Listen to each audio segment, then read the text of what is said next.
Il y a 50 ans, nous buvions 4 verres de coca par an. Aujourd'hui, les boissons sucrées sont en train de remplacer petit à petit l'eau et le lait. Les sodas sont même devenus la première source de sucre et de calories dans l'alimentation des Américains.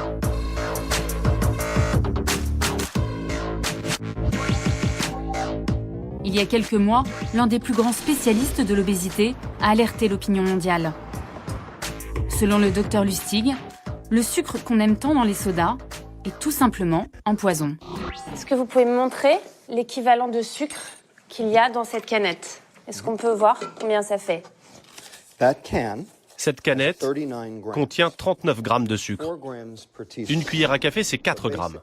Donc en gros, elle contient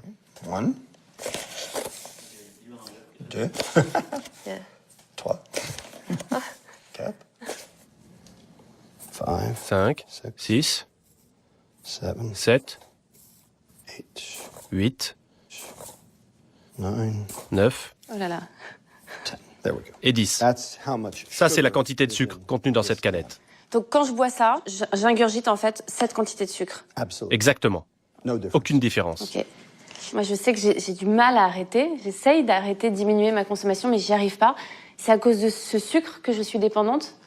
Absolument. La raison pour laquelle les gens ne parviennent pas à arrêter de consommer ces boissons, c'est parce que le sucre a un impact sur une partie précise du cerveau. Et ça devient difficile d'arrêter. C'est pour ça que nous avons des enfants et des adultes qui ont une vraie dépendance au sucre. Et alors, quel est l'effet que ça produit sur le cerveau?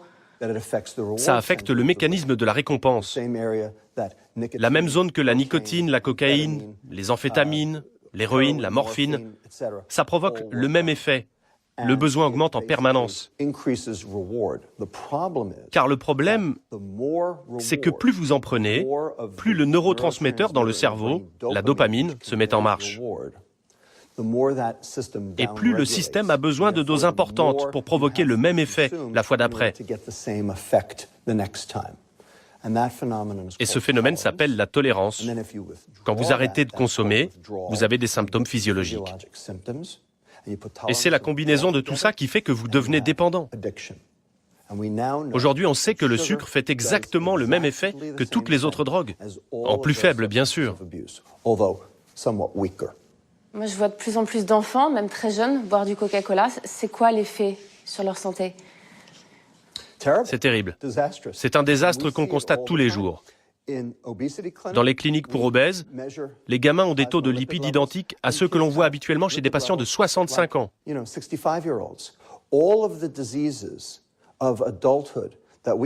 Toutes ces maladies d'adultes dues à la vieillesse, on les voit maintenant chez des enfants âgés de 8 à 10 ans. C'est un désastre. Le diabète de type 2, par exemple, est spécifiquement lié à la consommation de sucre, et on travaille là-dessus.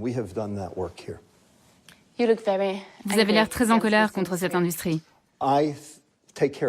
Je soigne des enfants obèses. Je soigne des enfants qui vont mourir jeunes. Ils vont perdre 20 à 30 ans d'espérance de vie. Et ils vont coûter à ce pays 192 milliards de dollars de perte de productivité. Il n'y aura plus d'assurance maladie en 2024. La sécurité sociale ne pourra plus suivre. J'ai de bonnes raisons d'être en colère. Je suis médecin et mon rôle est de soigner des gens. Et je ne peux pas le faire si l'industrie alimentaire les détruit. Oui, je suis un peu en colère.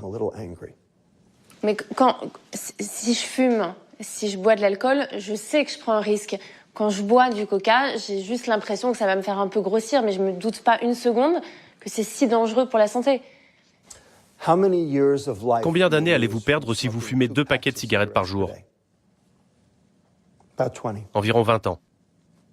C'est à peu près la même chose si vous buvez 2 canettes de soda par jour. Vraiment? Really? C'est presque pareil. Donc, un coca, tout le monde s'en fout. 10 000 coca, vous allez mourir. Really? Vraiment. Mourir de quoi? Attaque cardiaque, AVC, cancer, démence, diabète. En même temps, moi, ça fait 25 ans que je bois 2 canettes par jour et je suis en bonne santé, je suis pas obèse. Qu'est-ce que vous en savez? Vous n'êtes pas obèse, c'est sûr. Mais vous êtes certaine d'être en bonne santé? Et peut-être que vous faites assez de sport pour éliminer les graisses, pour brûler les calories. Et si c'est le cas, tant mieux. Le problème, c'est que vous n'êtes pas représentatif du consommateur moyen. C'est sûr qu'après ça, on voit les choses un peu différemment. Voici vos sodas. Et votre obésité. Vos maladies cardiaques. Et votre accident cérébral. Attendez! Vous ne voulez pas votre diabète aussi?